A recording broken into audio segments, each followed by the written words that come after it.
झालो जानकीच्या विने थकित मी, आरण्य कंठावया कौसल्ये परी धावून आलीसी, प्रभू रामचंद्राची लीला. भव आणि आहेस तू, भव म्हणजे चांगलं आणणारी आहेस, हे मायावी रूप तुला हे शोभत नाही. तू का येथे आई म्हणून की तू काही नाही. मी तुमची सीताच आहे, देवीचं चालूच आहे. नाही मी सीता आहे, मला ओळखा तुम्ही, हे माझे अलंकार बघा, माझे आभूषण बघा. नाही, सीतेच्या तुलनेतच बसत नाहीस तू भवानी. तू जा येथून भवानी, मी तुला ओळखलंय, तू जा भवानी. की तू जा भवानीचा तुळजा भवानी अपभ्रंश झालेला आहे. जोपर्यंत देवीची नजरानजर होत नाही तोपर्यंत पण ते द्वार बंद नाही. हे रामचंद्राचीच लीला आहे. भगवती म्हणते की मी त्यांच्याशिवाय नाही राहू शकत. प्रभू रामचंद्र ठीक आहे, तुम्ही जवळ नाही ना बसू शकत, समोर बसायला काय हरकत आहे तुम्हाला. म्हणून तुळजाभवानी मंदिरामध्ये जी शिवलिंग आहे ते समोर प्रभू रामचंद्राने स्थापित केले. म्हणून त्याचं नाव त्यांनी नामकरण ठेवलं भवानी शंकर. खूप इतिहास बदलला, खूप लढाया झाल्या किंवा खूप गोष्टी झाल्या. त्यापैकी एक जर आपल्याला बोलायचं झालं तर आपल्या स्वराज्याचा इतिहास खूप खूप महत्त्वाचा पार्ट मानला जातो आपल्या तुळजाभवानी. कसे देवाचं ब्रीदच आहे. ज्यावेळेस आपल्या धर्मावर ग्लानी येईल त्यावेळेस मी अवतार घेईन आणि त्याचं निरसन करेन, असं श्रीकृष्ण भगवंत सांगतो. तत्व तसंच झालेलं आहे. प्रत्येक वेळेस भगवतीच जिजाऊ मासाहेबांच्या रूपी आलेल्या आहेत. मला हे विचारायचं की धाराशिव या नावाला पण काही इतिहास आहे. एक शेवटचा दिवस असतो जिथे आपल्याला बलिदान केलं जातं एका बकऱ्याचं किंवा एका. तर ते बलिदान किती आपल्यासाठी महत्त्वाचं आहे किंवा त्याच्या मागचं शास्त्र किंवा त्याच्या मागची श्रद्धा आपल्या तुळजापूरवरून प्रत्येक भारतातल्या प्रत्येक भाविकाला तुमच्या पद्धतीने एकदा समजावं. कारण हा परत परत तो विषय नको यायला.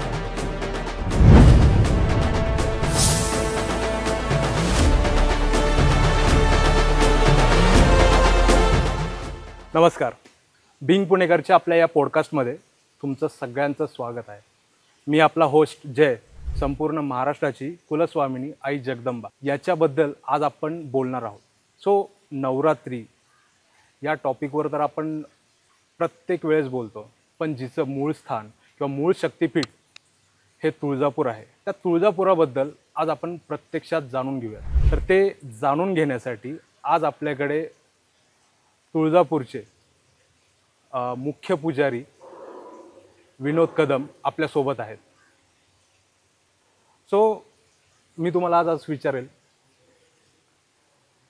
की आपला हा जो योग आहे बोलण्याचा किंवा जी सगळी घडामोडी झाल्यात किंवा आपल्या तुळजापुरात ज्या काही गोष्टी होतात त्या सगळ्या बोलताना किंवा आखीव रेखीव पद्धतीने आपण छान प्रकारे कुठेही मांडलेल्या नाही आहेत.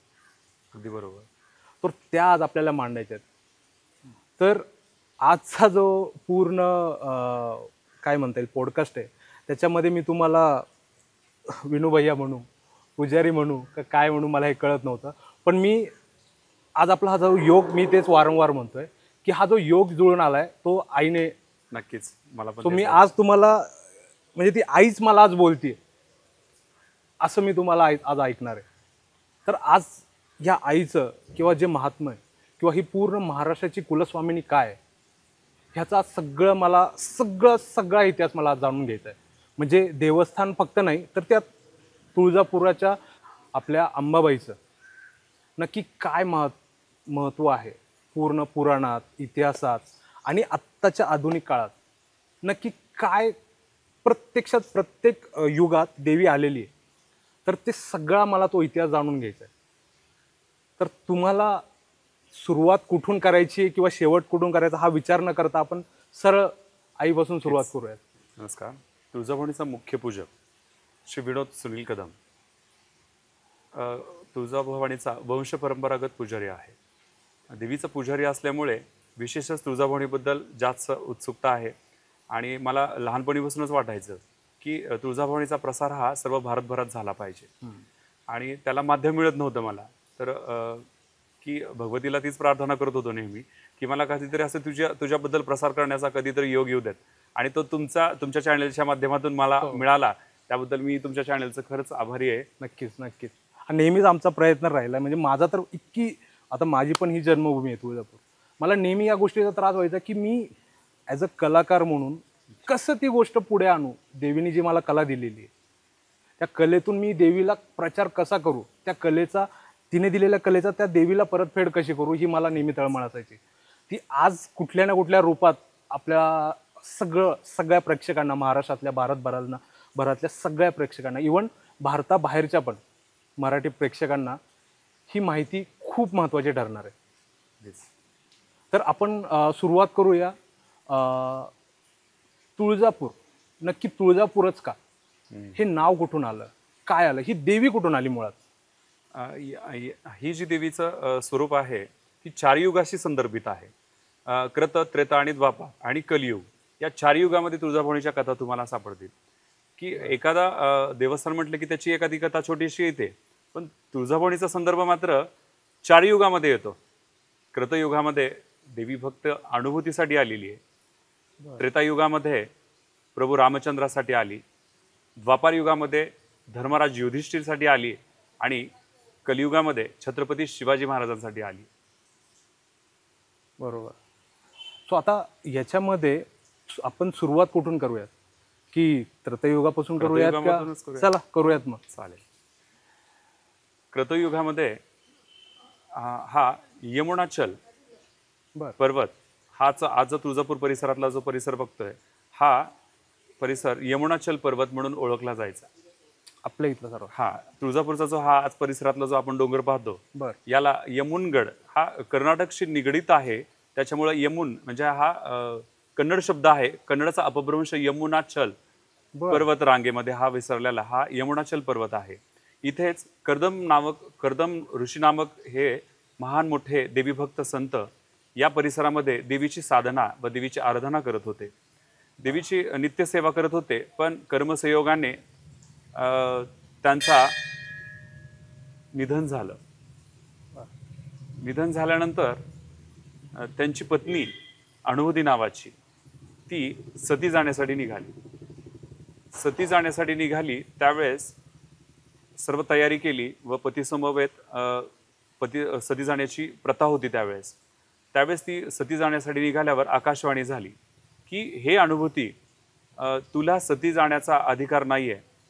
तर तिने म्हणली का, तर मी तर म्हणजे सौभाग्य घेऊन मी सती जाते, मी याच्यामध्ये गैर काय नाहीये. तर तुला बालहत्येचं पदक, म्हणजे त्यावेळेस त्या प्रेग्नेंट होत्या.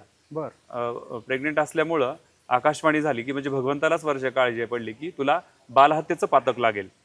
बालहत्येचं पातक लागू नये यासाठी तुला या बालकांचा जन्म झाल्यानंतर त्याचं संगोपन करणे हेच तुझं प्रायश्चित्त असेल, अशी आकाशवाणीने सांगितल्यानंतर मग देवी अनुभूती या परिसरामध्येच देवीची आराधना करू लागली. देवीची आराधना करू लागल्यावर याच परिसरामध्ये एका राक्षसाचा स्वारी येते. तो शिकारीसाठी इकडे आला होता. त्या राक्षसाचं नाव होतं कुकुरासूर.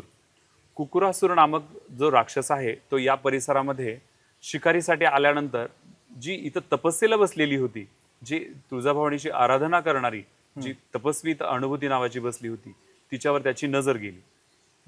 तो नजर गेल्यावरती तो तिला वश करण्यासाठी, परावृत्त करण्यासाठी व त्याची पट्टराणी होण्यासाठी तो तिच्याकडे गेला व तिला मागणी घातली की तू माझी पट्टराणी हो, मी तुला या राजाचा राणी घोषित करेन वगैरे वगैरे असं तिला अभिलाषा करण्याचा. पण ही अनुभूती होती ही पातिव्रत्य असल्यामुळे आणि तिचं इतकं सामर्थ्य होतं की त्याला नुसतं त्याच्याकडे बघितलं जरी असतं तरी तो भस्म झाला असता.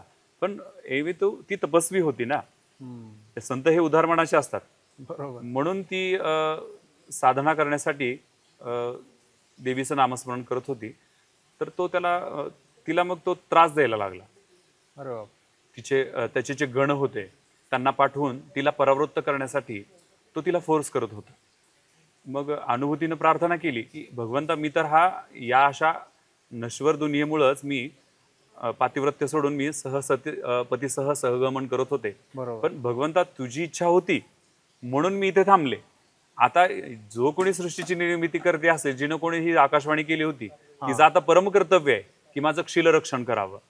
जो कोणी विश्वाची निर्मिती असेल तिनं त्वरित येता यावं आणि या आलेल्या दुःखाचं निरसन करावं, अशी प्रार्थना ही भगवती चरणी तिनं केली.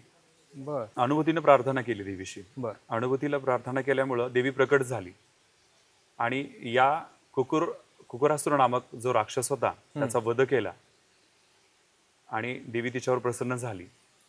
मग तिच्या इच्छेखातीर की संबंध या पृथ्वी तलावरील जे उन्मत्त झालेले राक्षस आहेत त्यांचं निरसन कर व तुझ्या भक्तांसाठी तू इथे राहा. तिच्या विनंतीला मान देऊन तुळजाभवानी या स्थानावर राहिली. अशी आख्यायिका आहे. ती आहे कृतयुगामध्ये. कृतयुगामध्ये. परत येतं त्रेतायुग. त्रेतायुग. हा, त्रेतायुगामध्ये त्याबद्दल आली बोलायचं होतं. प्रभू रामचंद्रांसाठी. प्रभू रामचंद्राचं मी तर ऐकलंय की तुकाई किंवा ते मंदिर आहे, आम्ही म्हणजे जाताना काय करतो ते पाया पडतो आणि आपलं जातो. की म्हणजे माझं पण कधी जाणं येणं झालं नाही म्हणजे ते हे म्हणता येईल. पण मला एवढं माहिती की प्रभू रामाला ती तिथे भेटली आणि ते प्रभू रामाने तिथे तुकाई म्हणून एवढं म्हणजे हाच एवढा इतिहास आहे का ह्याच्या मागे अजून खूप वेगळी स्टोरी आहे. भावार्थ रामायणामध्ये संत एकनाथ महाराजांनी याच्याबद्दल सखोल सांगितलेला आहे. तर हा जो पर्वत आहे ही पर्वतरांग म्हणजे इथून 60 किलोमीटर एरमाळा म्हणून एक गाव आहे. बरोबर. धाराशिव जिल्ह्यामध्ये एक एरमाळा म्हणून गाव आहे. तिथून देवी प्रकट झाली. याच्या मागे एक कथा आहे की शिव पार्वतीचा संवाद आहे.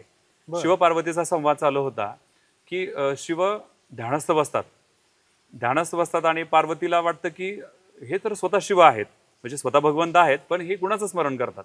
हा पार्वतीला एक शंका मनात उत्पन्न होते. म्हणून देवी काय करते भगवान शंकरांना विचारते की तुम्ही डोळे झाकून कुणाचं ध्यान करताय. कुणाचं ध्यान करताय.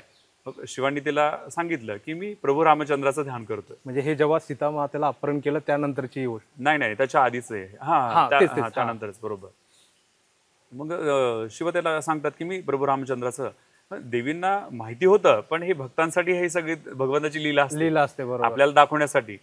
करुणो सायास शिकविती देह कष्टविती परोपकारे.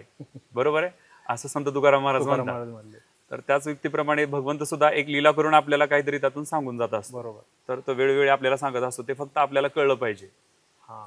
तर असंच झालेलं इथं पण. मग प्रभू रामचंद्र कोण आहेत ही उत्सुकता लागली देवीला किंवा प्रभू रामचंद्र.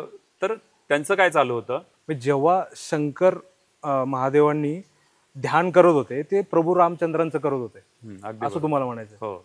ते का पण तसं प्रभू रामचंद्रांचं ते स्मरण का करत होते हे तर आपल्याला माहिती नाहीये ना. हे रामपूजी सदाशिव शिवस्मरण सदा राम हे गुंतलेले आहेत सगळे एकूणेकामध्ये. वैरत्व हे फक्त माणसामध्येच असतं देवामध्ये नाही. देवत्व म्हणजे काय लीनता आहे. बरोबर. हे एकूणेकाला ते रिस्पेक्ट करता येतो एकूणेकाची. याला तर भगवंत नाव आहे ना. बरोबर. मग त्यानंतर काय आलं ते देवीने पार्वतीने पाहिलं की प्रभू रामचंद्राची खाली लीला चालू होती. तर खाली काय चालू होतं की शिळेचा उद्धार केला होता. ती कोण होती अहिल्या होती. अहिल्याला श्राप होता. अहिल्याला श्रापाचा तो उद्धार केला की त्यांचा चरणस्पर्श होताच ती स्त्री झाली.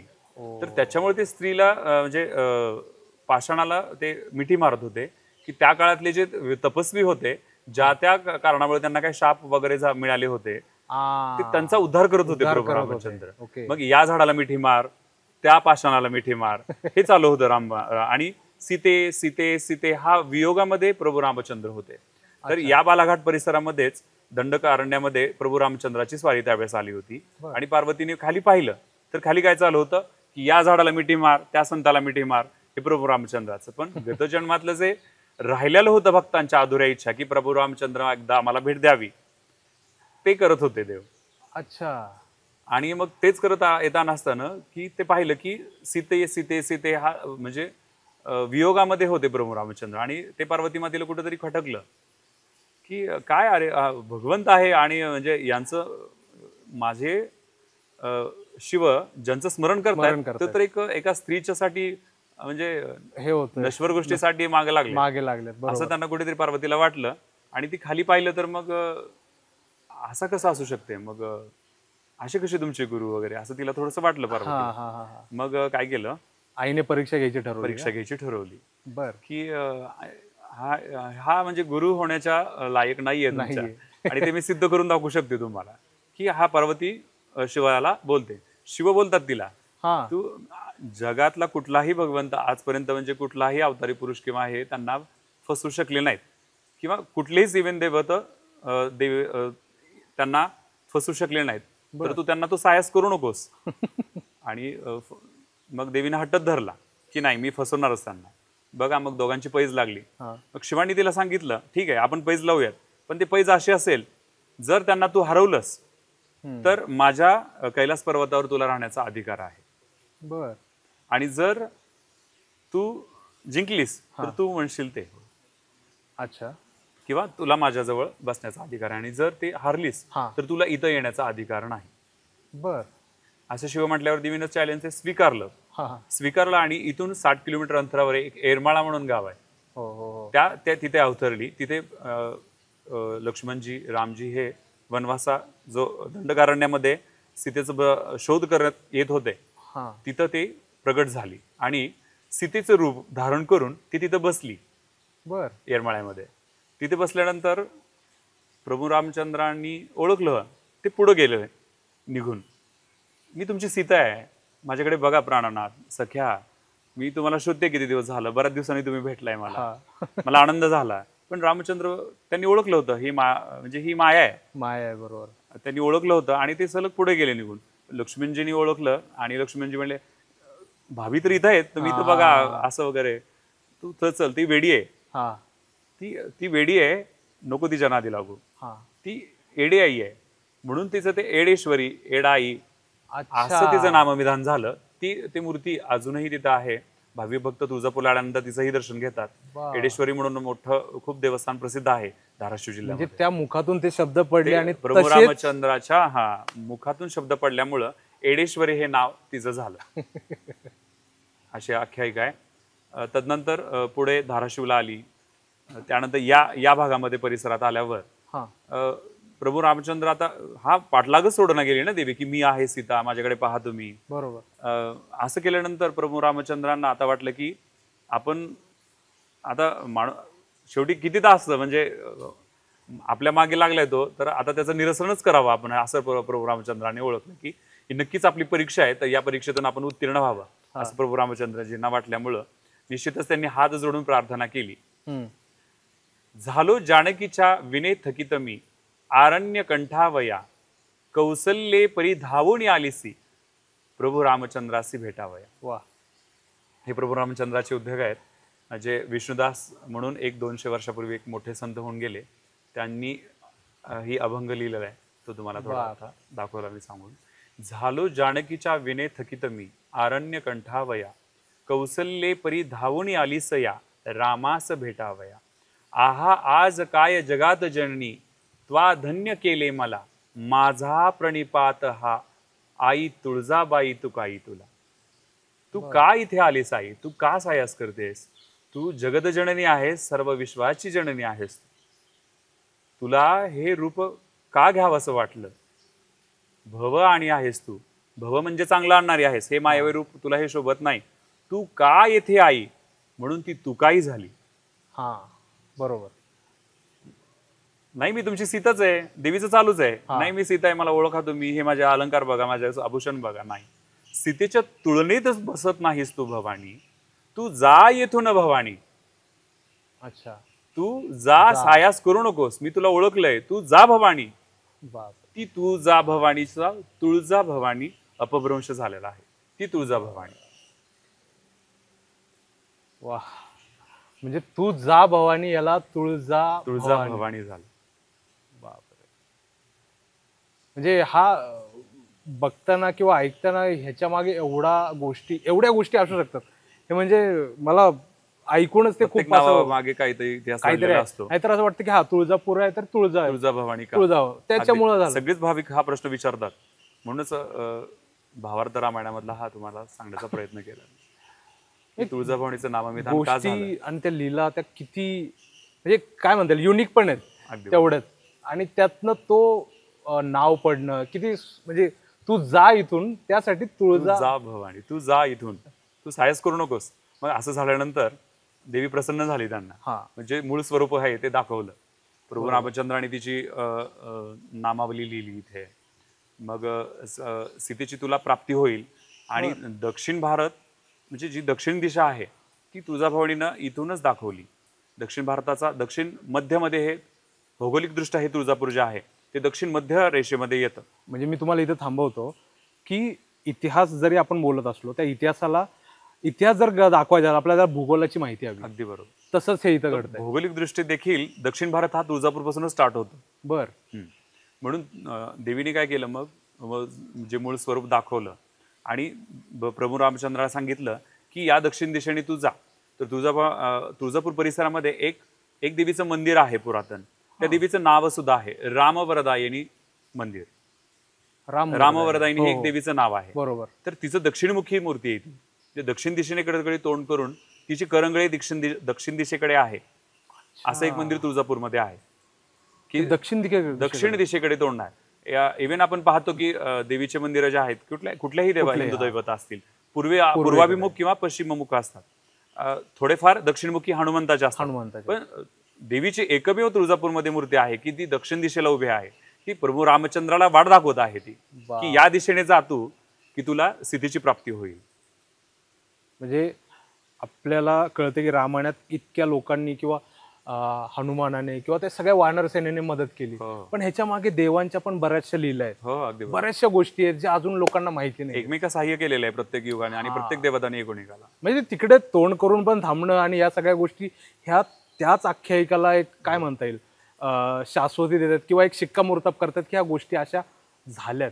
म्हणजे ते कोणी विश्वास ठेवो किंवा ना ठेवो, आपली ती श्रद्धा आहे. भगवती स्वरूप तिनं दाखवल्यानंतर पण जी पैज लावली होती ती देवी हारली ना. मग पैज हारल्यामुळे पैज हारली. बरोबर. हा पैज हारली. आता मग प्रश्न देवीला पडला, आता कोण ऐकणार? मग हे गुरु कोण आहेत? प्रभू रामचंद्र. प्रभू रामचंद्राला देवीनं विनंती केली की आमचं असं वरती ठरलं होतं, तर आता ती हारली आणि मी त्यांच्याशिवाय राहू शकत नाही. शिव आहे तर शक्ती आहे आणि शक्तीतून जर शिव निघून गेलं तर क्षव होतं. तर माझं असं होईल तर तू आता मध्यस्थी करावी लागेल. मग काय ठरलं होतं? देवीने सांगितलं त्यांना की असं तुम्हाला जर फसवलं तर मला त्यांच्या जागे तिथं जवळ बसायला मिळेल अथवा जागा सोडून दुसरीकडे जावं लागेल. तर आता मी त्यांच्याशिवाय राहू शकत नाही. मग प्रभू रामचंद्रांनी मधला मार्ग काढूयात म्हटले, आपण चला आपण शिवाकडे जाऊयात. शिवाकडे गेल्यानंतर सांगितलं की काय झालंय? तर तिला ते असं तुला फसवलंय आणि फसू नाही शकली. आता ती माझ्या जवळ बसण्याची आता आम्ही शर्यत लावली होती ना की आता इथं बसूच नाही शकत तिनं. बरोबर. आणि ती भगवती म्हणते की मी त्यांच्याशिवाय नाही राहू शकत. प्रभू रामचंद्र ठीक आहे, तुम्ही जवळ नाही ना बसू शकत, समोर बसायला काय हरकत आहे तुम्हाला? म्हणून तुळजाभवानी मंदिरामध्ये जी शिवलिंग आहे ते समोर प्रभू रामचंद्राने स्थापित केले. म्हणून त्याचं नाव त्यांनी नामकरण ठेवलं भवानी शंकर. भवानी शंकर. म्हणजे मला ते पण मी ऐकलंय की जोपर्यंत देवीची नजर होत नाही तोपर्यंत पण ते द्वार बंद नाही. हे रामचंद्राचीच लीला आहे. प्रभू रामचंद्रानेच ही स्थापना अशी केली की तुळजाभवानीच्या मंदिराच्या समोरच तुम्ही पाहाल तर भवानी शंकराची मूर्ती आहे आणि या दोघांचं दर्शन झाल्यानंतरच तुळजाभवानीची यात्रा ही पूर्ण होते. म्हणजे देवी परीक्षा घ्यायला आली होती पण देवीला बाहेर पण प्रभू रामचंद्रानेच काढलं. आणि प्रभू म्हणजे मधला मार्ग काढून हे भगवंतच करू शकतो, आपल्यासारखा सर्वसामान्य नाही करू शकत. शिवांना विनंती केली की शेजारी नकोत पण समोर मात्र बसा तुम्ही. मग ते समोर स्थापना करून प्रभू रामचंद्र पुढे मार्गस्थ झाले व त्यांना स्थितीची प्राप्ती झाली. बर. आता म्हणजे हा तर काळ खूप खूप पूर्वीचा झाला. आता आपल्या आत्ताच्या युगामध्ये म्हणजे जसं बघायला गेलं तर त्यानंतर खूप खूप इतिहास बदलला, खूप लढाया झाल्या किंवा खूप गोष्टी झाल्या. त्यापैकी एक जर आपल्याला बोलायचं झालं तर आपल्या स्वराज्याचा इतिहास, त्याच्यामध्ये खूप खूप महत्त्वाचा पार्ट मानला जातो आपल्या तुळजाभवानीला. कसं आहे, देवाचं ब्रीदच आहे. ज्यावेळेस आपल्या धर्मावर ग्लानी येईल त्यावेळेस मी अवतार घेईन आणि त्याचं निरसन करेन असं श्रीकृष्ण भगवंत सांगतात. यदा यदा हि धर्मस्य ग्लानिर्भवति भारत अभ्युत्थान धर्मस्य संभवामी युगे युगे. ते देवाचं ब्रीदच आहे की ज्यावेळेस धर्मावर ग्लानी येते त्यावेळेस स्वतः मी अवतरण घेईन आणि त्याचं निरसन करेन. तत्व तसंच झालेलं आहे प्रत्येक वेळेस. भगवतीच जिजाऊ मासाहेबांच्या रूपी आलेल्या आहेत. तुम्हाला माहिती आहे का जिजाऊ मासाहेबांचे जन्मतारीख माहिती आहे पण तिथी माहिती आहे का? नाही. जिजाऊ मासाहेबांचा जन्म हा शाकंभरी पौर्णिमाला आहे. बर. शाकंभरी पौर्णिमा हा भवानी उत्पत्तीचा दिवस असतो. त्या दिवशी स्वतः भगवतीच म्हणजे जन्म घेतलाय असं आम्ही तरी मानतो. अरे बापरे. भगवतीच्या पोटीच त्यांचा जन्म झालेला आहे. बाप. सर्वसामान्यांना अशक्य अशा गोष्टी आहेत त्यांच्या जीवनातल्या. बघा तुम्ही, त्यांनी जे हे केले तर आपण ते म्हणजे साधा विचार सुद्धा नाही करू शकत. इतकं छत्रपतींचं जीवन, त्यांचं चरित्र पहा, जिजाऊ मासाहेबांचं चरित्र पहा, हे भगवतच करून घेत असतो. फक्त माध्यम असतं त्यांचं. स्वतः भगवतीच त्यांचे अवतरण म्हणजे आली आणि हे सगळं करून घेतलं.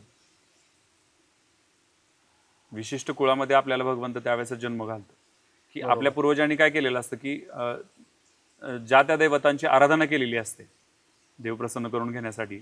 मग देव काय करतो, त्या कुळावरती प्रसन्न होतो. कुलदैवताचा अर्थच तो आहे. कुलस्वामी, कुलस्वामिनी, कुलस्वामी हा काय आहे की आपल्या पूर्वजांनी त्या देवाची आराधना केली होती. बर. म्हणून आपल्याला देव त्या कुळामध्येच जन्माला घालतो आणि त्याच देवताची आपण उपासना करावी. म्हणजे जलद ईश्वर प्राप्तीसाठी उपासना करण्याची पद्धत आहे. म्हणूनच आपण म्हणतो आमची कुलस्वामिनी ही आहे, आमचा कुलदैवत ते आहे, आमचं कुलदैवत हे आपल्या पूर्वजांनी त्या देवाची आराधना केलेली असते.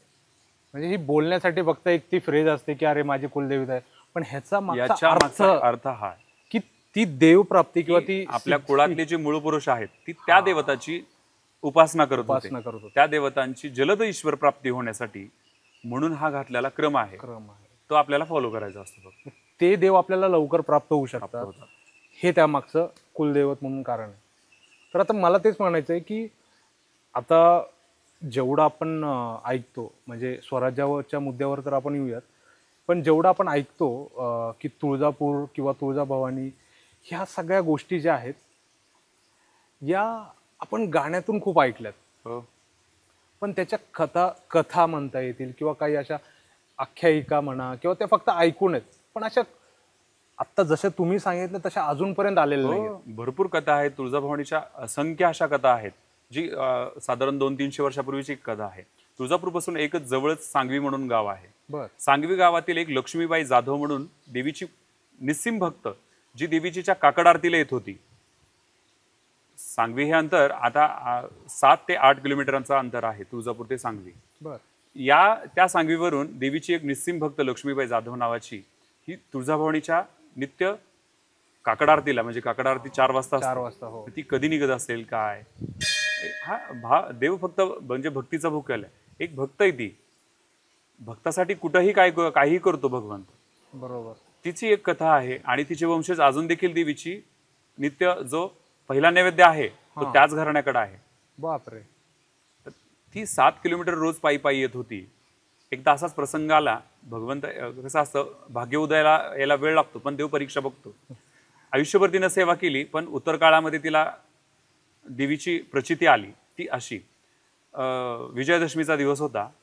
विजयादशमीचा दिवस असल्यामुळं सर्व पुजाऱ्यांनी, स्थानिक भाविकांनी गोडाधी पदार्थ करून देवीला नैवेद्यासाठी आणले होते. बरोबर. पण जी लक्ष्मीबाई नावाची भक्त होती ती खूप अत्यंत गरीब होती. की मोलमजुरी करायची, नामस्मरण करत, देवीचं नामस्मरण करत दिवसभर आपला मोलमजुरी करायची आणि ती आपला उदरनिर्वाह भागवायची. आणि जेमतेमच संसाराची परिस्थिती असल्यामुळं जास्त काही देवीला फुला व्यतिरिक्त अथवा गुळाचा खडा याच्या व्यतिरिक्त देवीला काही वाहू शकत नव्हती. पण देवाला हे असलं काही हवं नसतं, फक्त देवाला भाव पाहिजे असतो. भाव हवा असतो. बरोबर. तुम्ही किती संपत्ती टाकताय, किती सोनं टाकताय हे महत्वाचं नाहीये. याच्या मागचं, या कथेच्या मागचं तुम्हाला अर्थ सांगतो मी की देवाला फक्त भाव पाहिजे. तो भावच त्या लक्ष्मीबाईचा पाहिला तिनं. तर त्या लक्ष्मीबाईला विजयादशमी दिवशी तिनं भाजी भाकरीचा नैवेद्य करून आणला होता. तिच्या घरी उपलब्ध जे होतं भाजी, आंबाड्याची भाजी आणि भाकरी होती, ती करून आणली नैवेद्यासाठी. पण ती हिरमुसली की विजयादशमीचा सारखा दिवस आणि आंबाड्यासारखं एकदम निकृष्ट दर्जाचं अन्न मी आणले असं तिच्या मनामध्ये वाईट वाटत होतं. आणि मग दर्शन करून ती तशीच चालली होती. आणि इतर पुजाऱ्यांनी गोडादी पक्वान्न वगैरे इतर सगळे जे षडसान्न आहेत सगळे ते सगळे आणलेले नैवेद्य होते. ती बघून तिला वाटलं की या नैवेद्य पुढे माझा काहीतरी आहे हा, म्हणून मी हा नैवेद्य न दाखवलेलाच बरा, फक्त दर्शन घेऊन जावं हा विचार करून तिनं सिंहासनावर डोकं टेकवलं. पण असा मोठा चमत्कार घडला की देवीच्या मूळ मूर्तीमधूनच एक हात बाहेर आणून तो तिनं जो लपवलेला नैवेद्य होता भाजी भाकरीचा, तो नैवेद्य स्वतः देवीच्या सिंहासनावरून हात घालून तिनं बाप तिच्या जे लपवलेली साडीखाली लपवला होता तो हात घालून हात वळून खाल्ला की मला हेच खायचंय. बाप आणि एवढ्यावरच नाही सांगितलं देवीनं की मला तू आणलेला नैवेद्य हा काकड आरतीच्या वेळेस पहिला जो अल्प उपहार आहे, जो सकाळचा नाश्ता आहे, नाश्ता. तो तूच आणायचा असा तिला वर दिला. बापरे. तर अजूनही तिचे वंशज, जाधव घराण्याचे वंशज, आजही देवीचा दरवाजा उघडल्यानंतर पहिला नैवेद्य त्याच घराला मान अजूनपर्यंत आहे. तीच भाजी आणि भाजी आणि भाकरीचा नैवेद्य तो हा दरवाजा उघडल्यास तिच्या लक्ष्मीबाईच्या प्रत्यर्थच तो नैवेद्य आज देखील तुळजापूरमध्ये काकड आरती झाल्यानंतरचा पहिला नैवेद्य हा भाजी भाकरीचा त्या जाधव घराण्याचा असतो. देवीचा उपहार कर, जो अल्प उपहार आहे ती करण्याची आज्ञा देवीनं त्या घराण्याला दिली. ती सेवा अजूनही चालू आहे अविरतपणे. बापरे. हे ह्या गोष्टी कितीही जवळ घडतायत आणि त्या आपल्याला कशा पद्धतीने देवी नेहमी तिचं साक्षात्कार दाखवते त्या भक्तांना. म्हणजे आपण त्या आखेनेच तिला बोलतो की आई, ती माया पण तेवढीच देते, प्रेम पण तेवढीच देते आणि असंच झालं ना तिच्या बाबतीत पण. त्या हक्काने ती भक्तांना ते हे करते. खरंच. आता मला एक सांगा, स्वराज्यामध्ये आई तुळजाभवानीचं योगदान काय? म्हणजे फक्त योगदान म्हणजे फक्त ती गोंधळापुरती मर्यादित राहिली का प्रत्यक्षात किंवा अप्रत्यक्षरित्या प्रत्येक वेळेस स्वराज्यासाठी ती धावून आली? छत्रपती शिवाजी महाराज हे महाराष्ट्रांचं नाही, अख्ख्या हिंदुस्थानाचं ते आराध्य दैवत आहे. बरोबर. त्यांच्याबद्दल काय आपण बोलावं. पण हे मोठे लोक असतात ना, मोठं मोठं कसं होतं माहितीये का, की आपण लीन राहिलं ना ते आपोआप मोठं होतं. आपण लीन राहिलं की मोठं होतात. छत्रपतीने सर्व केलं पण मी केलं असं कधीही म्हटलं नाही. हे माझ्या मागे कोण आहे की माझी स्फूर्तिदायिनी आहे, माझी जगदंबा आहे, माझी भवानी आहे आणि जी माझी कुलस्वामिनी आहे ती तुळजाभवानी आहे. तिची इच्छा आहे हे स्वराज्य व्हावे, ही श्रींची इच्छा आहे. बरोबर. केलं तर कोण? सगळं छत्रपतींनीच केलं. पण कुणाला दिलं श्रेय? सगळं कुलदेवीला दिलं. केलं सगळं छत्रपतींनीच केलं. फक्त आशीर्वाद रूपी तू माझ्या बरोबर. त्यांच्या स्वप्नामध्ये दृष्टांत राहिला त्यांच्या झाला की त्यांनी सतत नामस्मरण करत होते. जगदंब जगदंब हा मंत्र सतत छत्रपती शिवाजी महाराज हा घोकत असल्यामुळं देवीजीचा त्यांना दृष्टांत झाला. स्वप्नामध्ये सांगितलं की तू घाबरू नकोस, मी तुझ्या या तलवारीच्या तेज रूपामध्ये मी तुझ्या सोबत आहे. बर. आणि मग काय असतं, आपल्या इष्टदैवता किंवा आपल्या जे आवडतं दैवत असतं त्याचं आपण आपल्या एक मनामध्ये वेगळं स्थान असतं. म्हणून छत्रपतींनी काय केलं की त्यांच्या तिन्ही तलवारी ज्या प्रमुख वापरण्यामधल्या तलवारी आहेत त्या सगळ्या देवीच्या नाव्याच आहेत. बघा तुम्ही, सगळं समर्पित देवीचेच भाव. पण सर्व लढ्या असतील, युद्ध प्रसंग असतील, सगळे छत्रपती शिवाजी महाराजांनी स्वतःच केले. म्हणजे मला प्रेरणा मात्र तुळजाभवानीच ठेवली. मला म्हणजे त्या तलवारीच्या विषयावर वेगळ्या ह्याच्यावर बोलायचं आहे. मला म्हणायचं की फक्त त्या गोंधळ रूपी किंवा प्रत्येक वेळेस प्रत्येक मोहिमेवेळेस ते इथे यायचे, कौल लावायचे, किंवा जेव्हा काही संकट आले तर ते गोंधळ स्वतः देवीचा घालायचे. ते काय असायचं? गोंधळाचा अर्थच आहे जो गोंधळून जातो आपण. एखादं समजा आपल्यावर एखादं संकट आलं तर आपण गोंधळून जातो. तर छत्रपती शिवाजी महाराज हे गोंधळून जात नव्हते. जो मनातला गोंधळ आहे तो दूर करायचा आहे आपल्याला. गोंधळ म्हणजे काय? जो मनामध्ये हा जो विकारांचा गोंधळ आहे, जो विचारचक्र आहे आपल्यामध्ये, ती कुठेतरी शांत झाले पाहिजे. तर ते शांत कुठे होतील? तुझ्या चरणावर होतील ना. बरोबर. म्हणून ती पूजा मांडली. जो मनातला गोंधळ आहे तो तुझ्या दारात मांडतोय मी, त्याला यश देतो, अशी विनंती छत्रपती शिवाजी महाराज इथे करायचे आणि मोहीम फत्ते व्हायची. अच्छा. आणि आता जसं की आपला महाराजांवरच विषय चाललाय की आता ती काय म्हणता येईल, लोक ते सांगतात किंवा मानतात किंवा लोक आख्यायिका किंवा त्या दंतकथा म्हणतात, जसं की ह्याचे पुरावे कुठं नाही आहेत. म्हणजे मी बोलतोय भवानी तलवारबद्दल, तर ते भवानी तलवार खरंच म्हणजे ती आपल्या श्रद्धास्थान आहे किंवा ती गोष्ट आपण एवढी प्युअरली मानतो ना की ती गोष्ट झालीच, तर ती नक्की कशी आणि काय म्हणता येईल खरंच महाराजांना भेटली होती? ते सांगतो ना तुम्हाला, छत्रपतींना दृष्टांत झालेला आहे.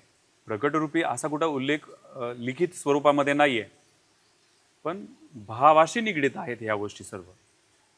तुळजाभवानीबद्दल नितांत श्रद्धा त्यांच्या घराण्याची होती की त्यांच्या आजोबापासून, त्यांच्या वडिलांपासून, त्यांच्या आईसाहेबांपासून, त्यांच्या कुळापासून कुलस्वामिनी तुळजाभवानीची उपासना करण्याची पद्धत होती.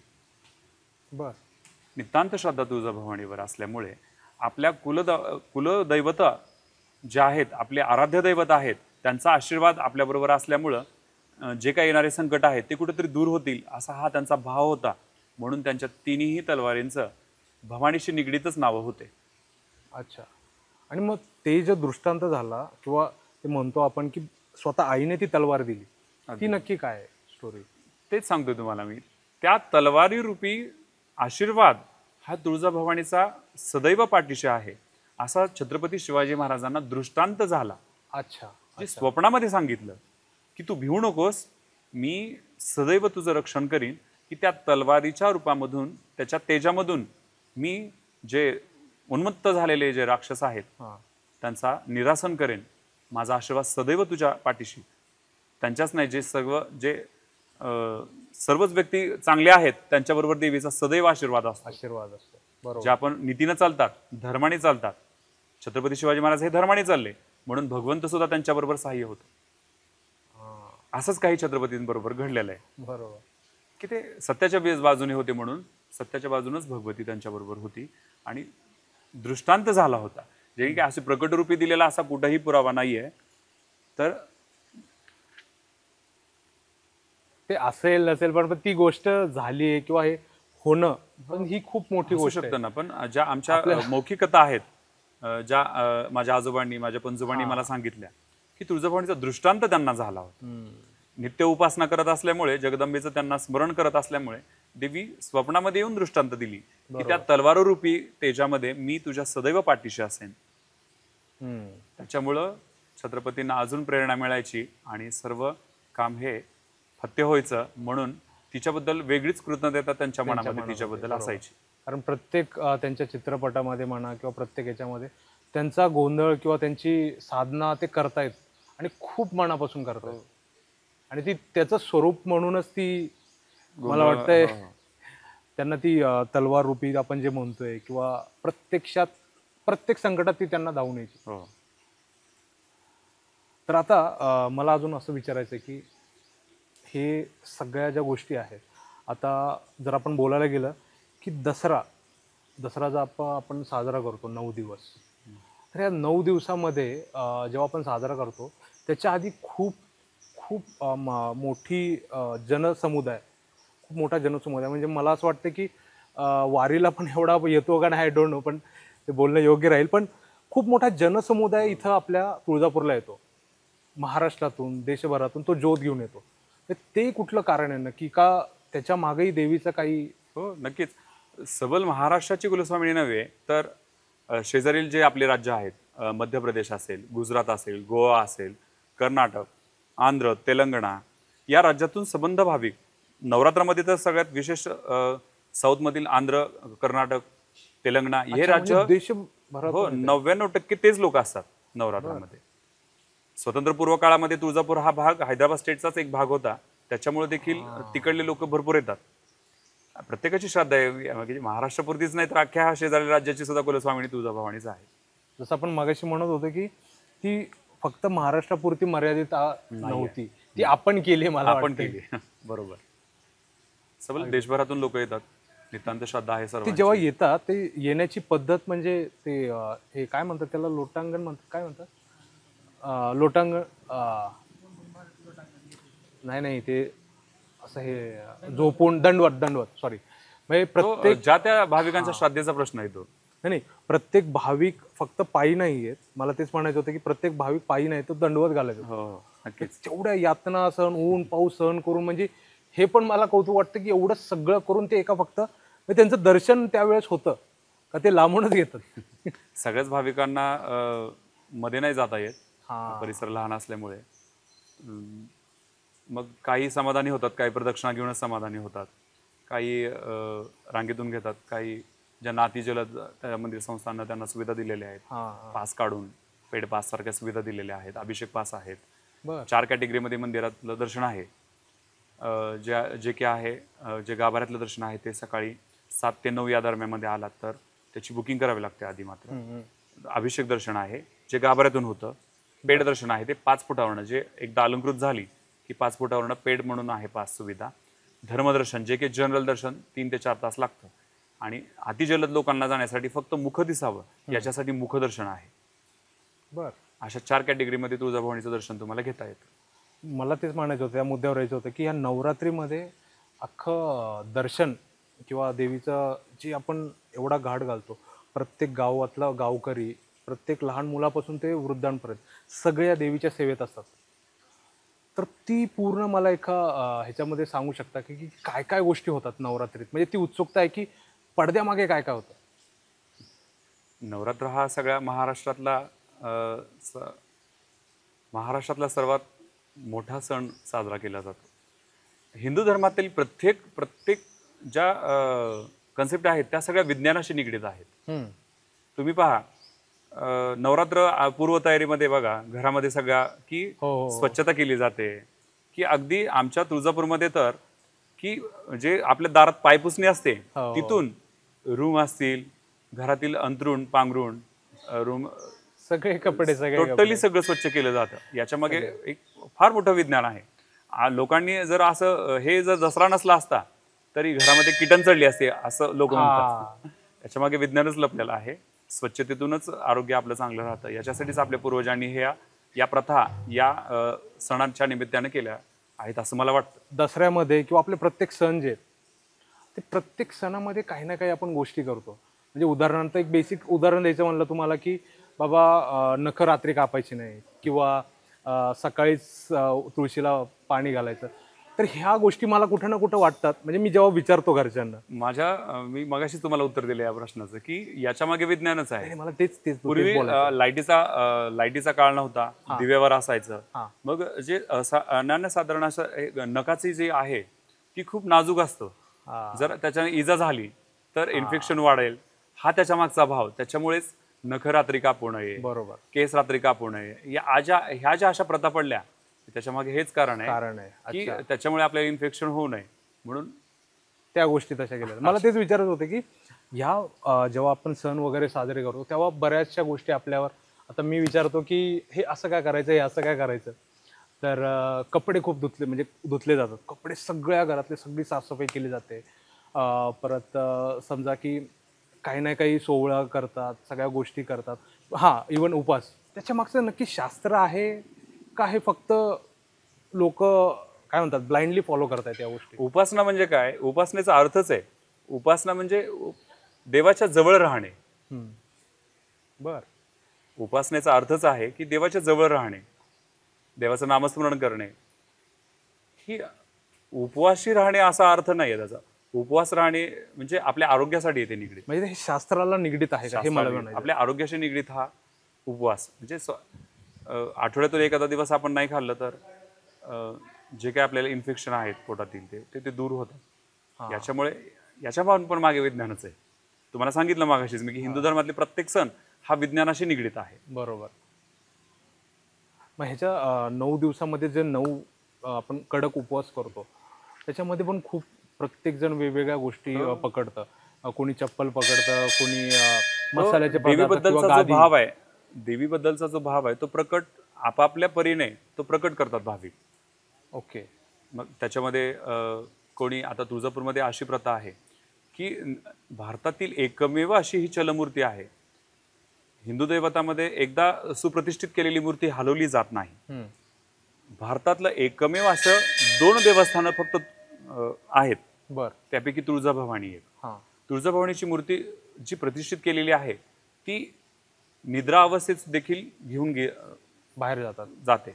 बाहेर नाही, मंदिराचा शयनकक्ष आहे देवीजीचा, चांदीचा पलंग आहे, त्याच्यावरती देवीजीची मूर्ती शयनकक्षात नेऊन नवरात्राच्या पूर्व 9 दिवस, नवरात्र झाल्यानंतर 5 दिवस आणि शाकंभरी नवरात्रामध्ये 7 दिवस अशी वर्षभरातील 21 दिवस देवी ही मूळ स्वयंभू मूर्ती ही निद्रा अवस्थेत असते.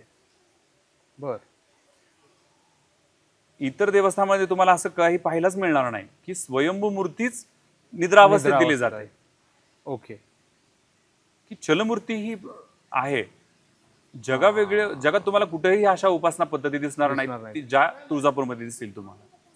त्या प्रचितीमध्ये मला असं पण म्हणायचं की आत्ताही देखील अशी प्रचिती देते. म्हणजे मला असं म्हणायचं की फक्त आपल्या तुळजापुरातच नाही किंवा आजूबाजूच्या जिल्ह्यात राज्यातच नाही किंवा भारतभरामध्ये असे काही अनुभव आहेत किंवा भक्तांना अशी तिने ही प्रचिती दिली की ती आहे. अशा कुठल्या तुम्हाला गोष्टी ऐकल्यात तुम्ही किंवा तुम्हाला त्या भक्तांनी स्वतःहून सांगितल्यात? नक्कीच. माझ्या आयुष्यातलाच एक प्रसंग आहे की तुमच्या माध्यमातून तो मला बरं झालं सांगण्याचा योग आला. की 2 वर्षापूर्वी आमच्या इथं तुळजापूरमध्ये अशी प्रथा आहे की नवरात्र एकदा सुरू झालं की गावाची वेस वलांडून कुठं जायचं नाही. बरोबर. म्हणजे अगदी प्रतिपदेपासून पौर्णिमेपर्यंत 15 दिवस तुळजापुरातला हा नागरिक गावाच्या बाहेर तुम्हाला दिसणारच नाही. पण काय झालं, माझ्या गुरुच्या आदेशावरून, ज्या की तुळजाभवानीशी अत्यंत श्रद्धा असलेल्या माझ्या गुरु आहेत, छत्रपती संभाजीनगरला राहतात, त्यांची आज्ञा होती की सोलापूरला एका भक्ताची त्यांच्या तुळजाभवानीच्या मूर्तीची प्राणप्रतिष्ठापना होती. पण ती नवरात्रामध्येच होती प्रतिपदेला. माझा नित्यनेम होता की नवरात्र सुरू झालं की गावाची वेस ओलांडायची नाही. पण त्यांनी मला सांगितलं की नाही, तू तिथे जा, तुझी नितांत त्या भाविकांना तुझी गरज आहे आणि तिथली जी मूर्तीची प्रतिष्ठा आहे, प्राणप्रतिष्ठापना, ती पूर्ण करून ये आणि तुला जावंच लागेल. आता म्हटलं, आता धर्मसंकट पडलं माझ्यावरती की आता मी काय करू. आता इथं जावं तर आपला नियम मोडेल आणि गुरुचा आदेश पण मोडणं म्हणजे भगवंताचा आदेश मोडल्यासारखंच. मग मी कठोर मन करून मी प्रतिपदेला गेलो सोलापूरला. त्या भाविकांची दिवसभरात मग त्यांनी मिरवणूक काढली. देवीची मूर्ती त्यांनी जी दरवर्षी आणतात ती भव्य दिव्य अशी मिरवणूक त्यांनी काढली. मिरवणूक काढल्यानंतर मिरवणूक अख्खी दिवसभर त्यांनी वाजत गाजत यथासांग काढली. पण जो त्यांचं मूळ जो मंडप होता, त्या मंडप एका लहान बोळात होता आणि जो देवीची जी मूर्ती विग्रह आहे तो एका ट्रॅक्टरमध्ये ठेवलं होतं, लोखंडी ट्रॅक्टर असलेला, त्याच्यामध्ये ठेवलं होतं. आणि लोक पायी येत होते, पण लहान मुलं त्या ट्रॅक्टरमध्ये बसलेली होते आणि मी पण तिथंच बसलेलो होतो आणि एक 10-12 मुलं, म्हणजे अगदी 5 ते 7, 8, 10 वर्षाची अशी मुलं होती, ती तिथं बसलेली. आणि मी पुजारी असल्यामुळं मला पण त्यांनी तिथंच त्या देवीपाशी मला बसवलं होतं. मिरवणूक दिवसभर करून थकलो होतो खूप मी पण. आणि मग जवळत येता असं काही झालं की एकदम असा चिडचिडपणा वाढला माझ्यामध्ये की ही मुलं का कालवा करतायत एवढा, या ट्रॅक्टरमधली मुलं. आणि यांना आपण आता या ट्रॅक्टरमधून आता जवळच आलाय मंडप, तर यांना उतरवावं आपण खाली. मला मुलं भरपूर आवडतात, पण त्यावेळेस मला असं काय झालं होतं माझ्या मलाच नाही माहिती, पण त्याच्यामागे भगवतीचीच लीला होती असं माझा ठाम विश्वास आहे. तर त्या सगळ्या 10च्या 10 मुलांना मी खाली रागावून उतरवलं आणि मला पण तहान लागली होती म्हणून मी खाली उतरलो. आणि त्याच्यामध्ये दोन व्यक्ती देवीच्या मूर्तीला धरून उभे होते. मग ती मूर्ती बोळाच्या दिशेने चालल्यानंतर काय झालं, अचानकच ज्या मूळ मूर्ती ठेवली होती त्याच्यावरती जे डेकोरेशन केलं होतं, त्या डेकोरेशन खूप उंच होतं. त्याचा जो एक बांबू होता तो त्या विजेच्या तारेला लागला आणि ती विजेची तार तुटून त्या ट्रॅक्टरमध्ये पडली. आणि माझ्या डोळ्यासमोरचा हा किस्सा आहे की त्या ट्रॅक्टरमधले जे 2 व्यक्ती होते त्यांना खूप इजा झाली, खूप भाजलं. पण मला एकदम त्याच्यामधून एक मला कळालं की भगवतीनं मला इथं माझ्या गुरूंनी किंवा इकडे का पाठवलं, तर त्याच्यामध्ये जी 10 बाळं होती ती खाली काढली. ही बुद्धी देणारी कोण होती? भगवतीच होती. त्या दोन्ही सामान्य खूप जखमी आहेत. एकाला अपंगत्व आलं कायमस्वरूपीचं. पण मला असं वाटलं की माझ्या गुरु नेहमी म्हणायच्या की तुला तिथं नितांत गरज आहे जाण्याची. त्याचा मागचा उद्देश भगवतीचंच इच्छा होती की त्या मुलांचा जीव वाचावा. त्या ट्रॅक्टरमध्ये एवढी मोठी घटना माझ्या समोर 2 वर्षापूर्वी घडली. तो माझ्या आयुष्यात खूप मोठा प्रसंग होता की फक्त भगवतीची इच्छा होती. आणि ती 10 मुलं मी राग त्या ट्रॅक्टरमधून बाहेर काढली आणि 5च मिनिटात हा ऍक्सिडेंट झाला. बापरे. ही सगळी भगवतीचीच लीला होती असं मला वाटतं की त्या 10 बालकांचा जीव वाचला. मी जर तिथं त्या मुलांना काढलं नसतं किंवा मी तिथं गेलो नसतं तर काहीतरी विचित्रच आणि काहीतरी अघटित घटना घडली असती.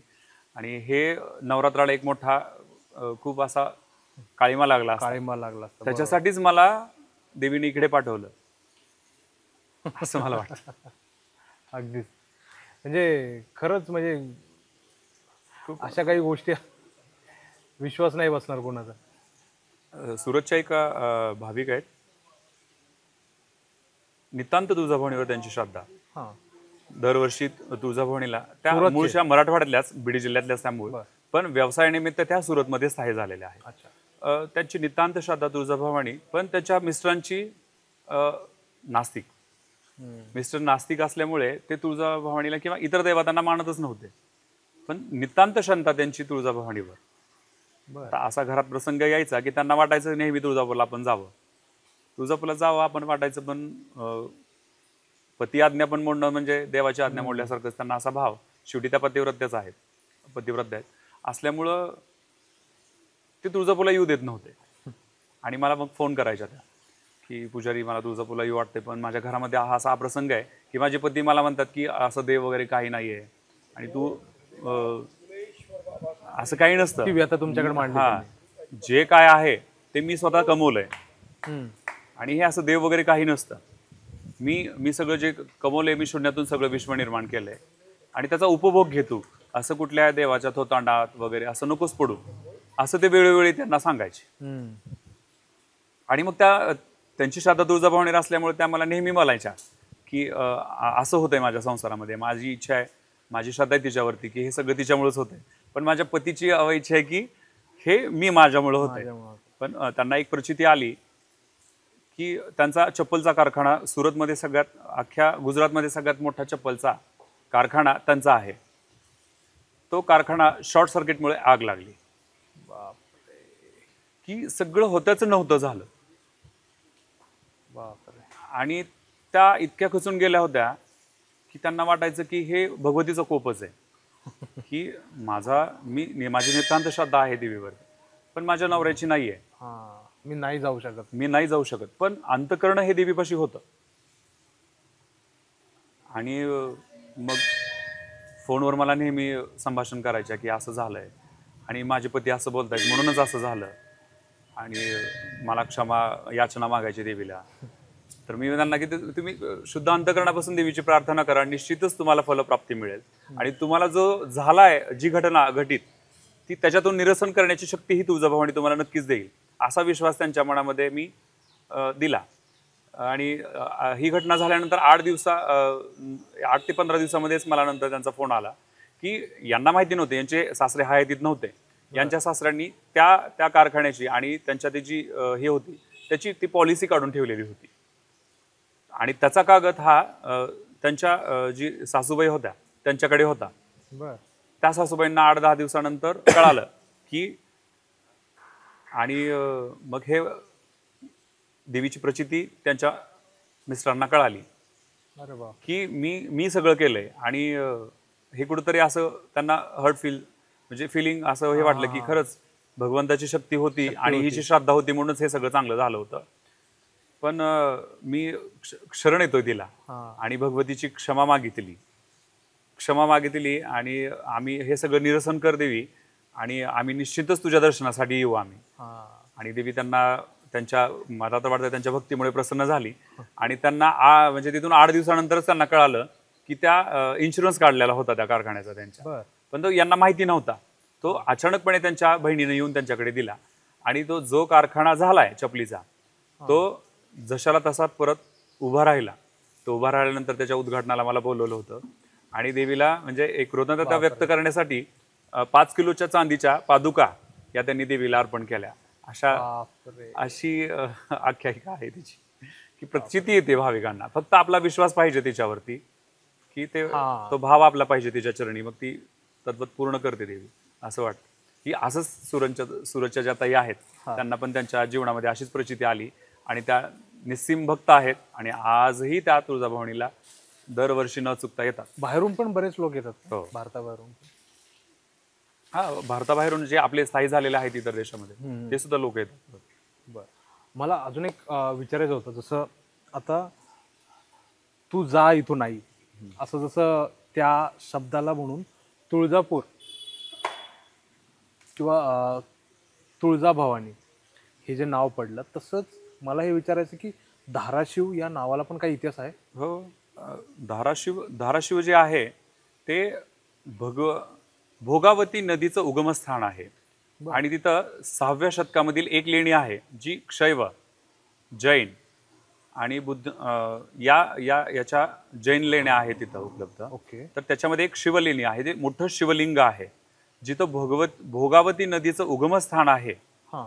त्या भोगावतीच्या नदी उगमस्थानाखालीच एक शिवलिंग आहे. जी नदीची धार आहे प्रथम निघणारी ती शिवलिंगावर पडते. म्हणूनच त्या गावाचं नाव या धारेवरून आणि त्या शिवावरूनच जी नदीची धार त्या शिवलिंगावर पडते, अर्थात धारा हां. प्लस शिव बरोबर धाराशिव. म्हणूनच त्या गावाच्या त्या वस्तीला नंतर झालेल्या धाराशिव असं संबोधलं गेलं. काळानुरूपी त्याचं नाव बदललं, परंतु आता काही गोष्टी मिटू नाही शकत आपण. नाही होऊ शकत. त्याच गोष्टी आहे. म्हणजे ह्या धाराशिवला म्हणजे तिथं मी असं पण ऐकलं की धारासूर नावाचा कुणी हो हो अगदी बरोबर. या दोन कथाशीच निगडीत या गावाचं नाव आहे. धारासूर नावाचा हा राक्षस होता. त्याचा वध देवीनं केला आणि त्याचा वर दिला की त्याला वर दिला. देवीनं त्याला क्षमा याचना त्यानं केल्यानंतर देवीनं त्याला वर दिला की तुझ्या नामाविधाने या वस्तीचं नाव पडेल. म्हणून एक कथा आहे आणि एक जी परंपरा आहे, या अशा दोन्हीचा मेळ बसून धाराशिव हे नाव असण्याचे दोन कथा आहेत. एक म्हणजे भोगावती नदीचं उगमस्थान एका शिवलिंगावर पडतं, बरोबर, धाराशिव म्हणून धाराशिव. दुसरं धारासूर मर्दिनी म्हणून धाराशिव. म्हणून या जिल्ह्याचं नाव धाराशिव असं पडलं आणि तेच आहे ते नाव. सो आता आपण अजून एक गोष्टी, आता मंदिराच्या देवस्थानात किंवा तेव्हा त्या वास्तुरचनेवर किंवा मंदिराच्या रचनेवर आपण त्याच्यावर बोलूयात की तिथे 2 कुंड आहेत.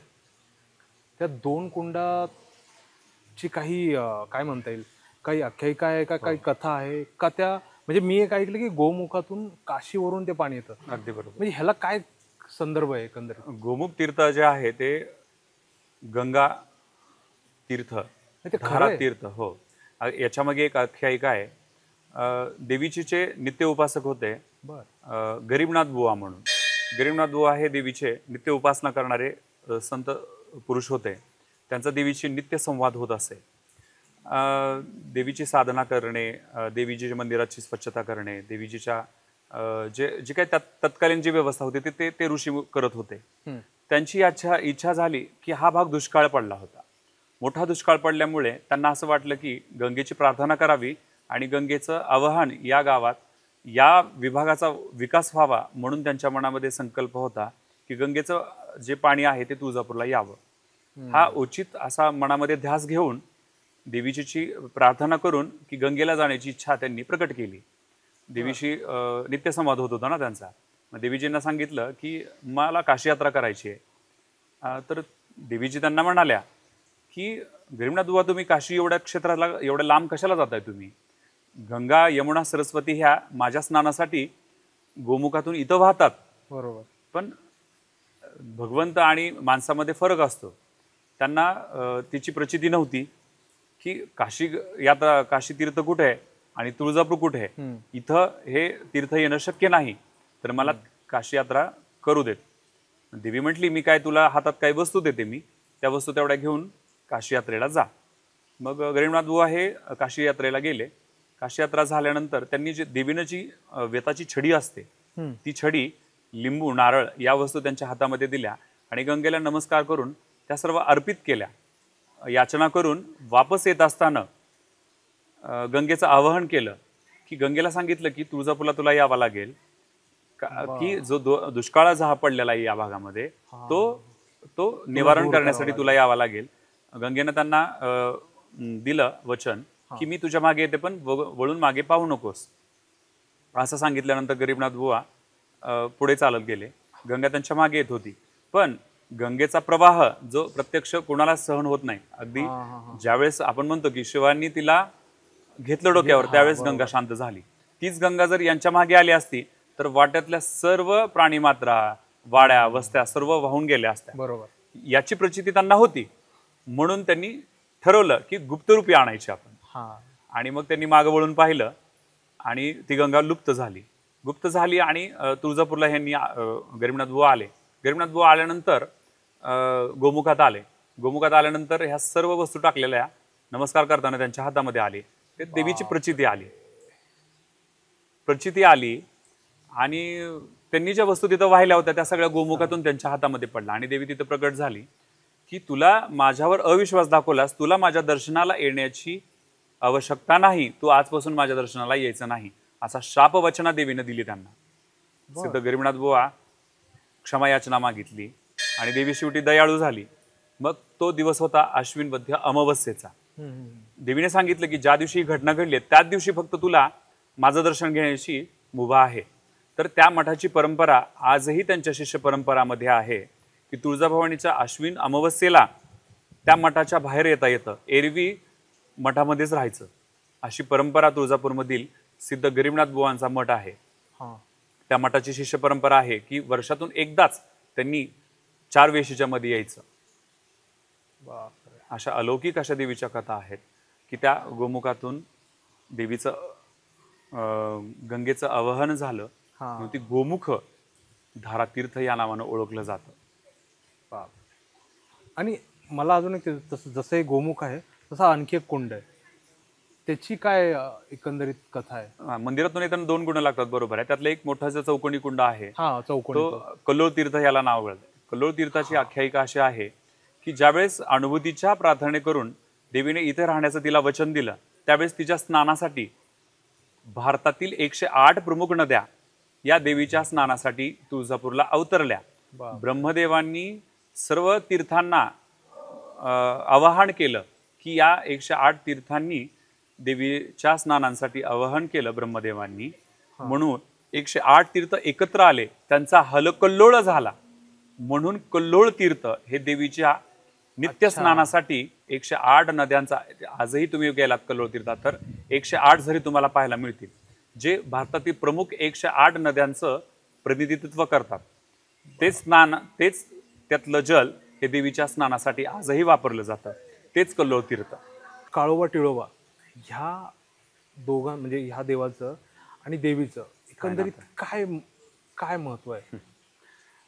देवीजीचे जे भगवान शिवांचेच अंश भैरवनाथ, काळभैरवनाथ हे देवाचेच अंशज आहेत आणि जे जे देवीच्या रक्षणासाठी जो अष्टदल आहे, जे अष्टमुख्य प्रधान आहेत ते अष्टभैरव आहेत. ते तुळजापूरमध्ये किंवा भवानी जे शक्तिपीठ आहेत ज्या त्या स्थानावर रक्षण करण्यासाठी नेमलेले आहेत भगवान शिवांनी. त्यातीलच काळभैरव, टोळभैरव इत्यादी असे अष्टभैरव तुळजापूरमध्ये अष्टदिशेला आहेत, जे तुळजाभवानीच्या रक्षणासाठी आहेत की किंवा त्या तुळजापूरचे ग्रामरक्षक म्हणून त्यांच्याकडे बोललं जातं. ते सगळ्या वर्षभराचा लेखाजोखा घेण्यासाठी वर्षातून एकदा अश्विन अमावस्ये दिवशी तुळजाभवानी मंदिरामध्ये येतात. जे तुळजापूरचे रक्षक आहेत ते एक अहवाल देण्यासाठी किंवा देवीची भेट घेण्यासाठी येतात. तर वर्षातून एकदाच येतात. या प्रधानांचे प्रमुख आहेत जे काळभैरव जे आहेत, या सगळ्या अष्टभैरवांचे प्रमुख असल्यामुळे वर्षातून एकदाच देवीला भेटण्यासाठी येतात, तो अश्विन अमावस्या दिवशी. मग त्यांची जे शिष्य आहेत ते सगळी भूतावळं आहेत. अच्छा. भूतावळं असल्यामुळे आता आपली सर्वसामान्यांची ड्युटी आता समजा लहान असते, आपण छोटीशी ड्युटी पुतली घेऊन जाऊ शकतो, बरोबर. पण हे त्यांचे राक्षसगण आहेत. त्यांचे जे शिष्य आहेत ते कोण आहेत? राक्षस, भूत, वेताळ. या लोकांची ड्युटी किती मोठी असणार ना. तर तद्वत तशीच इथं पाहायला मिळते. सूक्ष्म रूपाने काळभैरव हे देवीजीच्या दर्शनाला येतात व त्यांची भूतावळ पुढे मोठ्या लाकडावरती अग्नीचा ज्वाला प्रज्वलित केला जातो आणि तो ज्वाळा खांद्यावर घेऊन काळभैरव मंदिरामधून तुळजाभवानी मंदिरात येऊन प्रदक्षिणा घेऊन ग्रामप्रदक्षिणा घेऊन ग्रामाच्या बाहेर म्हणजे वेशीच्या बाहेर ती अग्नी शांत केली जाते. याचा भावार्थ असा आहे की जे काय अवभ्रत म्हणजे जी काय वाईट वस्तू आहेत, वाईट गोष्टी आहेत तुळजापुरातल्या, त्या काळभैरव तुम्ही काय करा, वेशीच्या बाहेर नेऊन टाका. म्हणून त्याच्यासाठी काळभैरव हे देवीजीच्या वर्षातून एकदा भेटीला येतात आणि ती अग्निरूपी जी वाईट शक्ती आहे ती गावच्या वेशीच्या बाहेर जाऊन शांत केली जाते. याला भिंडोळी असे संबोधले जाते. अच्छा. ते एवढं छोटं असून पण ते मोठं होतं. ते देवीची परत एकदा तीच तिची लीला आहे ना त्याच्यामध्ये. तीच लीला आहे. ते स्वतः भेटायला येतात तर त्याच्यासाठी हा. मला अजून एक खूप मोठा म्हणजे हा कॉन्ट्रोवर्शियल मुद्दा असू शकतो, पण मी जेव्हा माझं तुळजापूर म्हणतो तेव्हा एक गोष्ट खूप मोठी त्यामध्ये मानली जाते दसऱ्याच्या शेवटच्या दिवशी, बलिदानाच्या दिवशी. बरोबर. म्हणजे बलिदान म्हणण्यापेक्षा एक शेवटचा दिवस असतो जिथे आपल्याला बलिदान केलं जातं एका बकऱ्याचं किंवा एका ह्याचं. तर ते बलिदान किती आपल्यासाठी महत्त्वाचं आहे किंवा त्याच्या मागचं शास्त्र किंवा त्याच्या मागची श्रद्धा आपल्या तुळजापूरवरून प्रत्येक भारतातल्या प्रत्येक भाविकाला तुमच्या पद्धतीने एकदा समजवा. कारण हा परत परत तो विषय नको यायला की हे नक्की असं का. पण बाहेरच्या ठिकाणी ती लोक वेगवेगळ्या पद्धतीने नॉनव्हेज खातील किंवा करतील, पण ही गोष्ट ही देवीची प्रथा आहे, ती कशी आहे, ती देवीची लीला आहे, ती तुम्ही कशी सांगाल? हिंदू धर्मामध्ये 5 संप्रदाय आहेत. सौर्य, गाणपत्य, क्षैव, वैष्णव आणि शाक्त. यांच्या 5 जणांच्या भिन्न भिन्न पूजा करण्याच्या परंपरा आहेत. तर तुळजाभवानीची जे स्त्री उपासक आहेत त्यांना शाक्त उपासक असे संबोधले जाते. अच्छा. शाक्त परंपरा ज्या आहेत त्या अशाच मिळतील तुम्हाला. त्या अघोर साधनेतून प्राप्ती होते. म्हणजे पूजा अर्चा तर आहेत, पण याच्यामध्ये की स्वतःचं शिरच्छेद करणे, रक्ताभिषेक करणे, ह्या शाक्त परंपरा आहेत. त्याचंच एक प्रतिकृती आहे ही की तुळजाभवानी मंदिरामध्ये जो अजाबळी दिला जातो तर त्याचंच एक प्रमाण आहे ही की शाक्त परंपरा आहे ही. बर. त्याचं प्रतीक हे तुम्हाला नवमी दिवशी दुपारी 12 वाजता महिषासुराचा प्रतीक म्हणून एक अजाबली देण्याची प्रथा रूढी परंपरेनं आहे. ओके. ती परंपरा आहे ती तशीच आहे, त्याच्या मागे आपण जास्त तर्क लावण्यात अर्थ नाही. ती परंपरा अगदी बरोबर अघोर साधनेतून आलेली ही प्रथा आहे. जी अघोर साधना ही लुप्त होत चालली आहे. की पाहिलं तुम्ही पश्चिम बंगाल या राज्यामध्येच अजून सध्या तुम्ही पाहायला गेला तर तिकडे मिळेल तुम्हाला पाहायला, पण आपल्या या भागामध्ये ती साधना लुप्त होत गेलेली आहे. त्याचंच एक विधी आहे, तो विधी फक्त इथं पार पाडला जातो. त्याच पद्धतीने केला जातो. ही आघोरी परंपरा आपण म्हणतोय, ही आघोरी परंपरा जरी असली तर त्याच्या मागचं अजून एक काहीतरी करुणा भाव मला त्यातनं दिसत होता की काहीतरी त्याच्या मागे अजून काहीतरी आहे जे तुम्ही मला अजून वाटलं ते सांगावं. जेव्हा तो बलिदान होतो तेव्हा म्हणजे बलिदान होतं त्यावेळेस काय होतं की आपल्याला वाटतं की बलिदान झालंय, पण त्याच्या मागे एक तिचा एक चमत्कार आहे की काय आहे. आम्ही पण त्याबद्दल खूप असा शॉकिंग आहोत की बलिदान झाल्याच तिकडली ज्या गावातून ही मेंढी आलेली आहे त्या ज्या कोकराची जी आई आहे ती प्रसूत होते. आम्ही माझ्या डोळ्यानं आम्ही पाहिलंय की ज्या दिवशी इकडे बळी गेला आहे त्यावेळेसच तिकडे तो दुसरा प्रसूत झालेला, ज्या दिवशी बळी होतो त्याच दिवशी सिंदफळ गावच्या लांडगे कुटुंबियांना तो मान आहे, त्यांच्याकडे ते बकरे आहेत. तर तेच आम्हाला सांगतात की इकडे बळी गेला की तिकडे एक प्रसूत झालेली असती. हो, हे कधीतरी होतं का? दरवर्षी होतो. तो सांगतो की गेल्या त्यांना 200-300 वर्षापासून त्यांची परंपरा आहे. 200-300 पण इकडे बळी गेला की तिकडे तो जन्म झाला असं आम्हाला सांगतो आणि त्यालाच भेल भंडारा लावून पुढच्या वर्षीसाठी त्याला तयार केलं जातं. याच्या मागे असं एक वेगळं महत्व आहे. म्हणजे कुणाला पटणारच नाही. म्हणजे ही सायकल कंटिन्यू राहते. देवी त्या पुनरपी जननम पुनरपी मरणम जननी जठरे साक्ष हे म्हणलंय कशासाठी? माणसं लोकांना दिसतंय की ते असं होतंय की ते बलिदान होतंय किंवा त्या क्रूर पद्धतीने दिसतंय, पण देवीने त्याची पण काळजी घेतली. ती गोष्ट परत ती होती आणि ती किती चांगल्या पद्धतीने ते निसर्गाचं एक छान उदाहरण दिलंय आईने. मंदिरात एक चिंतामणी स्टोन आहे, त्याच्यावर मी ऐकलं की स्वतः शिवाजी महाराज देखील त्याच्यावर मोहिमेला जाताना ते स्पर्श करून ती मोहीम पत्ते होईल का नाही हे विचारायचे. ते नक्की काय कसं आहे माहिती का? आपले मनातले काही प्रश्न आहेत ते छत्रपती नित्य देवीशी मनातून देवीशी प्रश्न करत होते. त्याच्यातून माध्यम होतं की देवीजीचा जो विग्रह आहे त्याचा जो स्टोन आहे तो एका विशिष्ट प्रकाराचा तो स्टोन आहे जो की गंडकी नदीमध्ये सापडतो. गंडकी नदी ही नेपाळमध्ये वाहते. नेपाळमधील तो जो पाषाण आहे, शाळीग्राम म्हणतात त्याला. शाळीग्रामचा तो पाषाण आहे की त्याला आपल्या मनातली काही चिंता म्हणजे असेल तर ती त्याला जर प्रकट रूपी केली तर तो कौल देतो आपल्याला, की म्हणजे यस या नो असं तो सांगतो आपल्याला. असा तो एक भाव आहे आपला. तसंच इथं तुळजापूरमध्ये तुम्हाला पाहायला मिळतं. तर तुळजापूरमध्ये प्रदक्षिणा मार्गावर चिंतामणी नावाचा जो स्टोन आहे तो देवीच्या मूर्तीशी निगडीत आहे. छत्रपती असतील, छत्रपती शिवाजी महाराज असतील, इतर सर्वसामान्य भाविक असतील, पेशवे असतील, यांना खूप मोठ्या प्रचिती आलेल्या आहेत. त्याच्यामध्ये छत्रपती नेहमी तुळजाभवानीचं दर्शन झाल्यानंतर जो कुठल्या मोहिमेला जात असतील अशी एक आख्यायिका सांगितली जाते की त्या चिंतामणीवर कौल लावून जायचे. त्या चिंतामणीवर जर होकार आला म्हणजे राईट हँडला जर ते फिरलं तरच ती मोहीम घ्यायचे, नसेल तर मग ते ती मोहीम रद्द करत होते. असं त्याच्या मागे एक सांगितलं जातं. दुसरी एक कथा सांगितली जाते 1760 साली पेशव्यांचं जे म्हणजे युद्धाला आपलं पानिपतच्या युद्धाला जात असताना तुळजापूरमध्ये आले होते. त्यावेळेस त्यांनी त्या स्टोनवरती हात ठेवून देवीची आराधना केली व मनातली जी आहे जी घालमेल चालू होती की युद्धाच्या प्रसंगातील ती तिथं व्यक्त केल्यानंतर त्या पाषाणाचा कौल हा डावा आला होता. आमचे असे पूर्वज सांगतात की तो कौल म्हणजे याचा अर्थ देवीचा असा इच्छा होती की हे युद्ध करू नका, पण त्याच्याबद्दल त्यांना थोडंसं काहीतरी वाटलं असेल किंवा ते निघून पुढे गेले. आणि तुम्हाला माहितीच आहे की पानिपतामध्ये आपण युद्ध हारलो. ही कसं हा श्रद्धेचा विषय आहे की तुम्ही मांडला तर देव आहे नाही तर दगड आहे. तर अशी तशी इथं प्रचिती आहे. छत्रपतींना ती प्रचिती आली, पेशव्यांना पण प्रचिती आली आणि सर्व भाविकांना पण त्याची प्रचिती येते. तो मनातली चिंता हरणारा तो चिंतामणी. एक शेवटचा प्रश्न.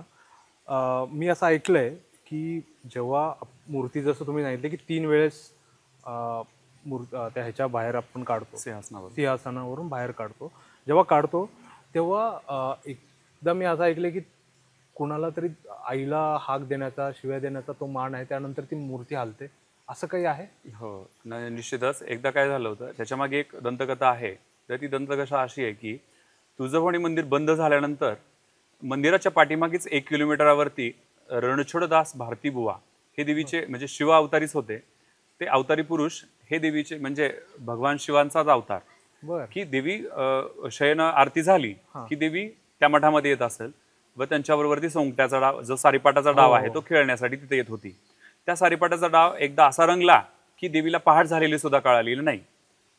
पहाट झाल्यानंतर पुजारी दरवाजा उघडला तर मध्ये पाहतात तर मूर्ती नव्हती. मूर्ती कुठे गेली, मूर्ती कुठे गेली. मग त्यावेळेसची साधना करणारे तसे भाविक होते, देव त्यांना बोलत होता, लोक तशी वागत होते म्हणून देव त्यांच्याशी निगडीत राहत होता. आता हे शक्य नाहीये, कलियुगामध्ये हे शक्य नाही, पण त्या काळामध्ये हे शक्य होतं की साधना करून ईश्वर प्राप्ती करता येत होती.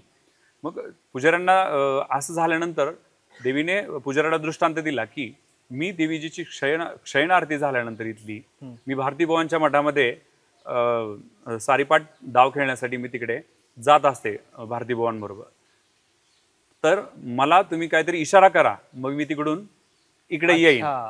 मग त्यावेळेसपासून ठरलं की देवीजीची नित्यपूजा चालू होताना 3 हाका मारायचे अशी परंपरा रूढी झाली. तर आईसाहेब लवकर या, पूजेची वेळ झाली अशी म्हणून छत्रपती शिवाजी दरवाजामध्ये 3 हाका दिल्या की मगच देवीची पूजा चालू होते, अशी आख्यायिका त्याच्या मागे आहे. ती परंपरा अजूनही अबाधित आहे. देवीजीच्या नित्यपूजेच्या वेळेस भारतीबाच्या मठाकडे तोंड करून पुजारी 3 हाका मारतो व आईसाहेब लवकर या अशी याचना देवीला केल्यानंतरच देवीची नित्यपूजा ही चालू होते. बर बर बर.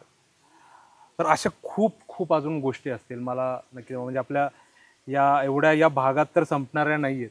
अजून खूप मला वाटतंय गोष्टी निघतील बोलता बोलता. पण आजच्यासाठी आपण इथं खरंच बघताना किंवा जे ऐकतात प्रत्येक राज्यातून जिल्ह्यातून ऐकतात, ह्या अशा खूप गोष्टी देवींच्या आहेत ज्या आम्हाला तुम्हाला पोचवायच्यात. पण वेळेअभावी आपण काही गोष्टी नाही करू शकत. तर नक्कीच आपण पुढचा एक अजून छान एपिसोड करूयात. त्यामध्ये अजून काही अशा कथा, दंतकथा, इतिहास सगळं आपण परत एकदा बाहेर काढू आणि त्याला उजाळा देऊया. आणि ह्या तुळजापूर देवस्थानाला परत एकदा त्या उंचीला नेऊया जिथं तुम्ही मी ते स्वप्न बघताय. नक्कीच नक्कीच. सो आतापर्यंत त्याची एक छोट्याशा एक अभंगाने त्याची सांगता करायची आईच्या. मी तुझा भूत्या खरा भवानी, मी तुझा भूत्या खरा भवानी. पंचभूताचा हा देह माझा, पंचभूताचा हा देह माझा. ज्ञानान जळे भरभरा भवानी. मी तुझा भूत्या खरा भवानी. मी तुझा भूत्या खरा भवानी. मी तुझा भूत्या खरा भवानी.